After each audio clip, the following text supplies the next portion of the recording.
ơi, cháu về rồi ạ. Cháu về à? Vâng. Miu.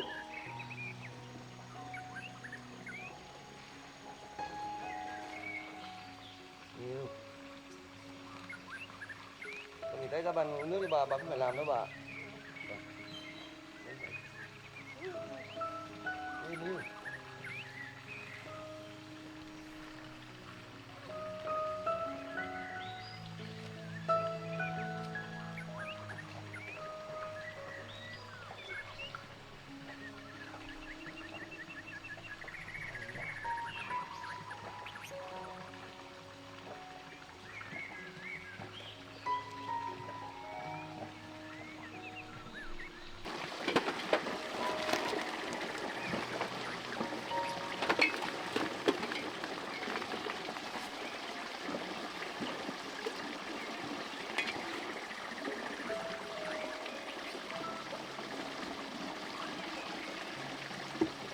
Bà ơi, bà uống nước đi bà.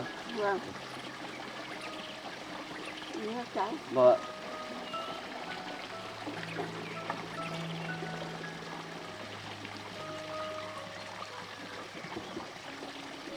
Thôi bà uống nước nha bà nhé. Vâng. Bà ơi, hôm nay cháu cũng có đi về dưới thành phố ấy. Cháu mua cho bà một bộ quần áo và đôi giày bà. Ừ. Thì cháu mặc thử cho bà xem bà mặc có vừa không bà nhé. Vâng.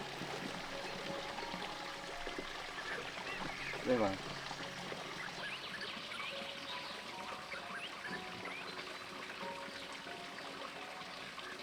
Nó có một quán.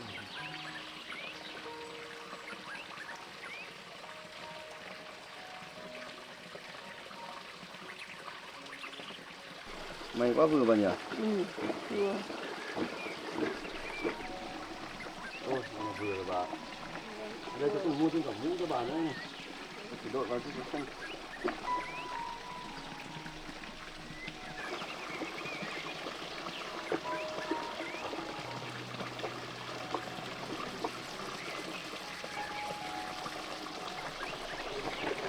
Rồi ạ.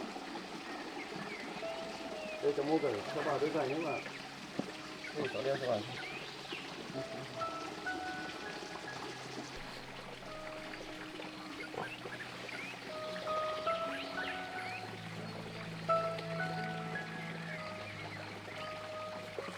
Hết rồi bạn.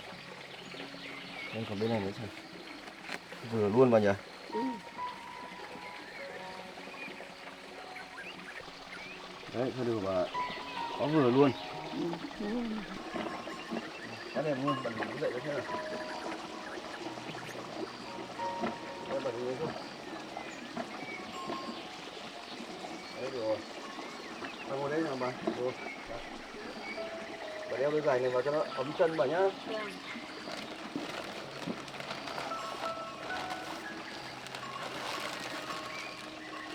Đi vào đây, anh mua quà cho Miu này Miu.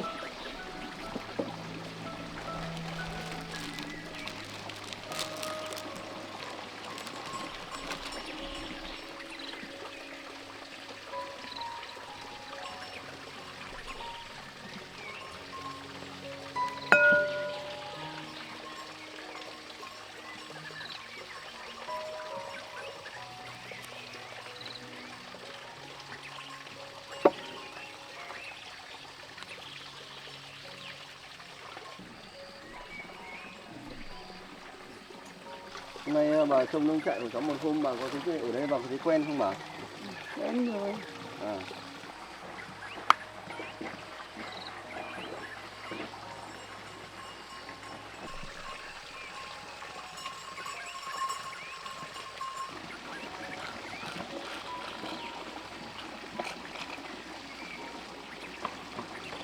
Miu ơi.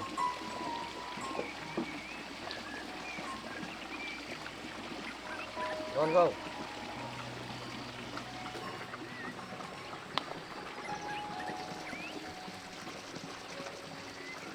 Đúng.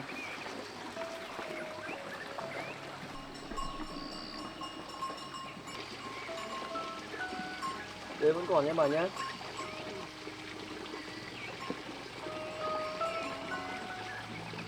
Bà ơi, hôm nay cháu đi có việc ạ. Thì có bà ở đây trông nông trại giúp cháu cảm thấy rất yên tâm. Cháu cảm ơn bà nhiều nhá. Ừ. Vâng. Bà uống nước đi bà. Vâng. Vâng. Dạ cứ đi. Bà ở mà. Vâng.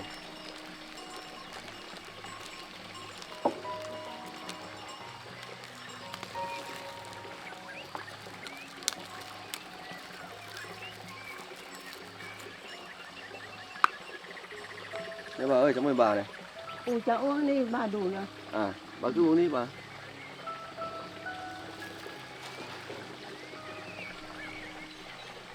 Bà ơi, bây giờ bà cũng có tuổi rồi, bà ở một mình thì cháu cũng không yên tâm ấy. Cháu muốn đón bà sang đây ở với cháu, để cháu tiện chăm sóc cho bà. Bà cảm ơn cháu. Bà sống mình quen rồi. Bà cũng phiền cháu quá. Bà ở quen một mình rồi. Bà ơi, chính vì bà có tuổi, bà sống một mình thì cháu mới không yên tâm bà. Nên là cháu muốn đón bà sang bên này để cháu tiện chăm sóc cho bà. Bà đồng ý sang đây ở với cháu nhá. Cháu không lo. Bà khác cũng lo được. Bà không muốn gánh nặng cho ai cả. Ở nông trại này thì không có ai là gánh nặng cả. Mỗi người ở đây đều có một giá trị riêng bà. Nên bà không cần phải suy nghĩ gì nhiều. Có giá trị đâu cháu. Bà mắt cũng kém, chân tay cũng chậm chạp. Cháu ạ. Có thể bà không còn nhanh nhẹn, nhưng mà bà có ký ức và có kinh nghiệm cả một đời người mà không cuốn sách nào có thể dạy được.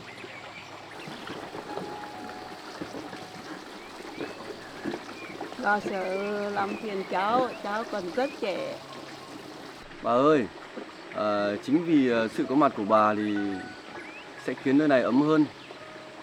Cháu không cần bà phải làm việc nặng. Chỉ cần mỗi buổi chiều bà ngồi ở trên bàn trà này để kể chuyện cho cháu nghe và tâm sự cùng cháu là cháu thấy vui rồi bà. Cháu nói vậy thì bà nó ngại lắm. Bà ơi, bà không nhớ ai cả. Bà ở lại thì bà thuộc về nơi này. Nông trại của cháu không chỉ là trồng cây, nuôi con vật mà còn giữ lại con người ở lại với nhau bà. Đấy, từ lâu rồi không thấy ai nói câu này với bà. Thì cháu nói với bà thế này thì bà không đúng quá. Không có gì đâu bà. Bà đã sống cả đời tự lập rồi. Giờ là lúc bà cho phép mình được ở cạnh người khác. Không phải để dựa dẫm mà để quan tâm bà. Nhưng bà ở lại thì cháu có phiền không? Không đâu bà. Cháu thật là may mắn khi bà ở lại. Bà ở lại với cháu bà nhá. Như vậy là bà đã đồng ý rồi nhé. Bây giờ thì bà ngồi đây uống nước, đợi cháu một chút. Cháu đi làm một chút gì đó để ăn để mừng bà đã đồng ý ở lại với nông trại của cháu. Bà ngồi đây đợi cháu nhá. Bà uống nước đi.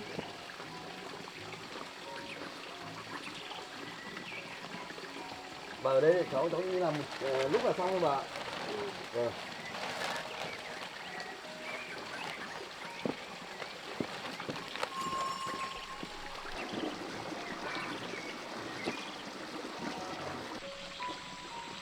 Đấy, bà ngồi đây uống nước nhá bà nhá.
uống nước đi bà. Vâng.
À vâng. Vâng, bạn đi cho cháu. Bà cứ ra ngoài bà uống nước đi bà nhá. Vâng. Vâng.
Ăn thịt nhá. Rồi ăn cơm thôi bà ơi. Ừ. Miu ơi, về ăn cơm Miu. Đi ăn cơm. Vâng. Miu về ăn cơm nào Miu.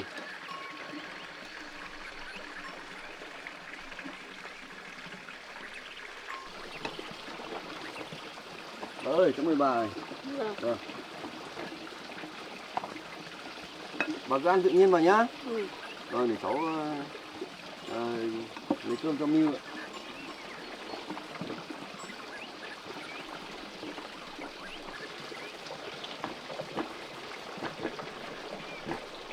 Bà gắp thức ăn đi bà.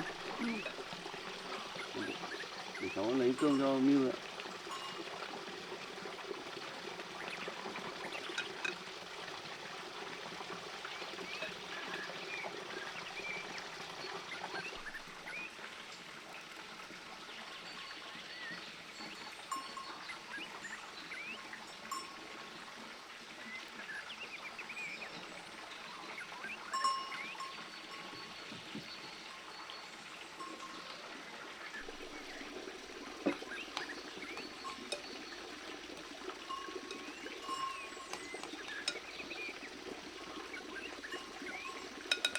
Nào, cơm lên Miu.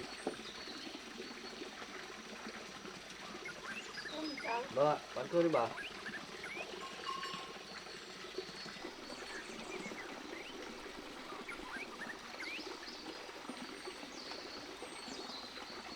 Đây bà ơi.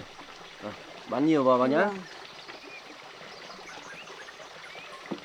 Cảm ơn bà nhé bà ơi. Vâng, cho ăn. Vâng.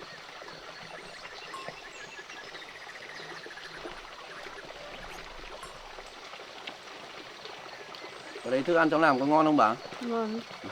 Thế thì bà ăn thật nhiều vào nhá. Ừ. Vâng đi.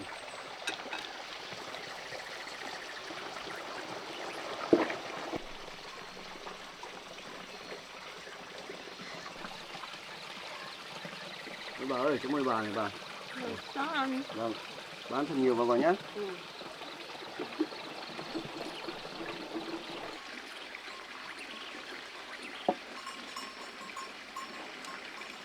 Cho nấu ăn ngon lắm. Vâng, ngon thì bà ăn thật nhiều vào nhá. Vâng, mà ăn nhiều mà.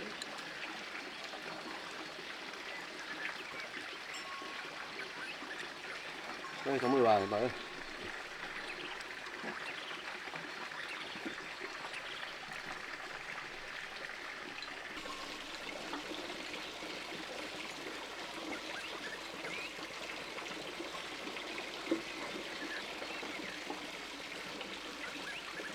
Bà ở nhà thường thì bà có hay nấu những cái món ăn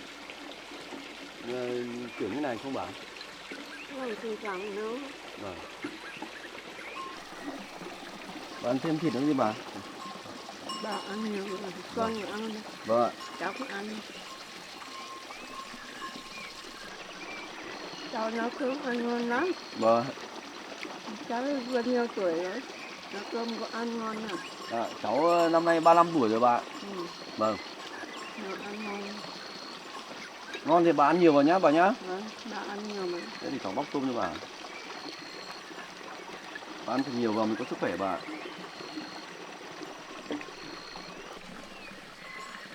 Trước bà cũng có một đứa con gái Dạ. 5 tuổi cháu ấy. Vâng ạ. Thì bà chạy là mình không biết bây giờ không biết con gái ở đâu. Thế ạ. Thế trước đây bà cũng có một cô con gái ạ. Ừ, Vâng. đi chứ bà chả biết. Thế là bị thất lạc từ lúc còn bé hả bà? Lúc còn bé 4 tuổi. Vâng ạ.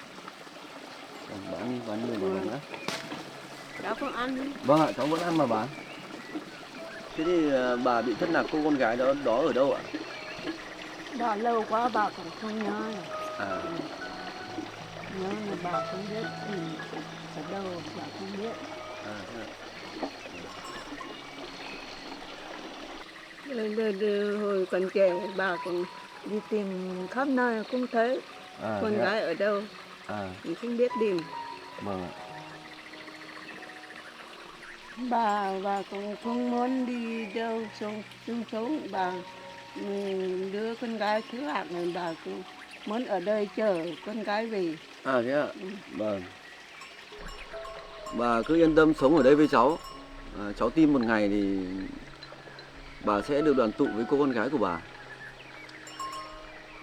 Qua câu chuyện của bà ấy thì cháu nghe bà kể ấy, thì cháu rất là thương cảm và nhìn đến bà nhiều hơn. Và cháu mong một ngày nào đấy thì bà sẽ được đoàn tụ với cô con gái của bà. Con cháu thì đi tìm được cho bà thì bà cảm ơn. Vâng. Thì bà cứ yên tâm ở đây sống với cháu. Cái con gái thì bà cũng vui. Vâng ạ. Bà ăn nhiều vào bà nhá. Ăn. Cháu bà ăn. Đấy, cháu gắp cái này vào. Cái này ăn bổ.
Bà ơi, cháu mời bà uống nước bà.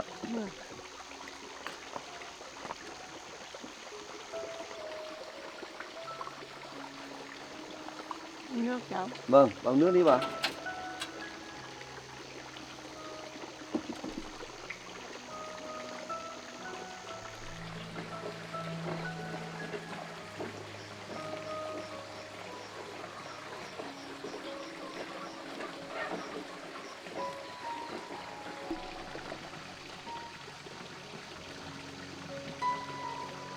Bà ơi, cháu mời bà ăn quả này bà. Vâng. Vâng, bà ăn đi. Bà uống nước nhá. Cái quả cháu. Vâng ạ.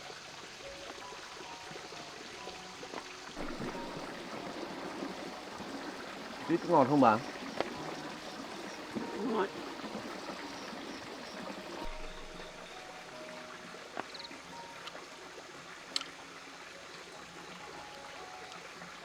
Cái này ngọt mà bà nhỉ? Vâng. Chín ngọt mà. Vâng. Bà lâu lắm rồi bà cũng được ăn bữa cơm ngọt thế. Vâng. Thế bà ăn có hợp miệng không ạ? Hợp chứ. Vâng. Bà thấy ăn ngon và hợp miệng là cháu Vâng. vui rồi. Thì lần sau cháu lại sẽ tiếp tục nấu những cái món ăn thật là ngon. Hai bà cháu mình cùng nhau ăn bà nhé. Vâng. Vâng. Bóng nước đi.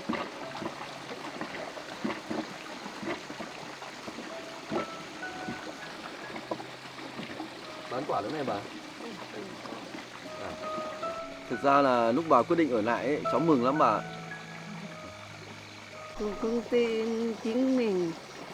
Bà lúc ông không ở thì bà xuống thì bà cũng sợ.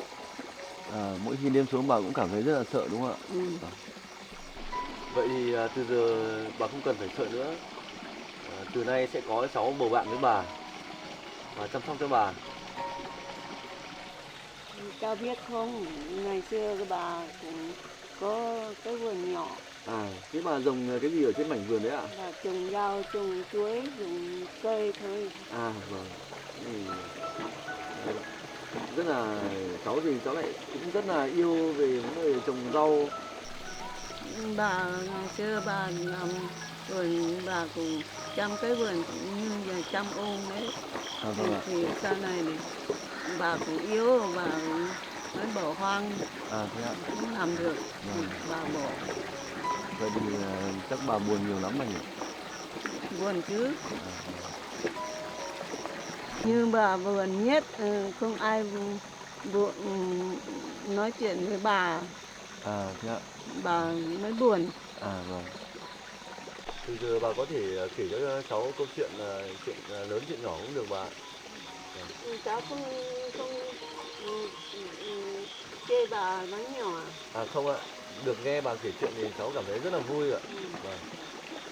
Thì chuyện ngày xưa thì Vâng. bà có chuyện nhiều lắm, thì bà Vâng. biết kể với cháu nghe thôi. Vâng, thế thì từ hôm nay bà sẽ có thời gian thì bà sẽ kể chuyện cho cháu nghe bà nhé. Vâng. Cháu Thì bà khác ở thì bà muốn kể chuyện cũng không ai nghe. vâng. Cũng không biết kể chuyện cho ai nghe đâu. Vâng. Hôm nay bà lại trang trại thì không phải thế trang trại đẹp đâu. Như thì bà cũng có chỗ ngồi. Bà không chỉ có chỗ ngồi đâu bà, mà bà còn có cả chỗ trong lòng tất cả mọi người nữa mà. Thế bà thì ở lại nhá. Dạ, từ giờ nông trại này sẽ có thêm một người để cháu gọi là bà rồi. Bán quả nữa đi bà.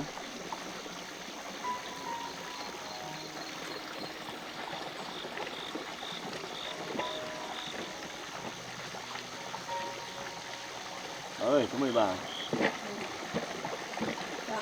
Vâng ạ.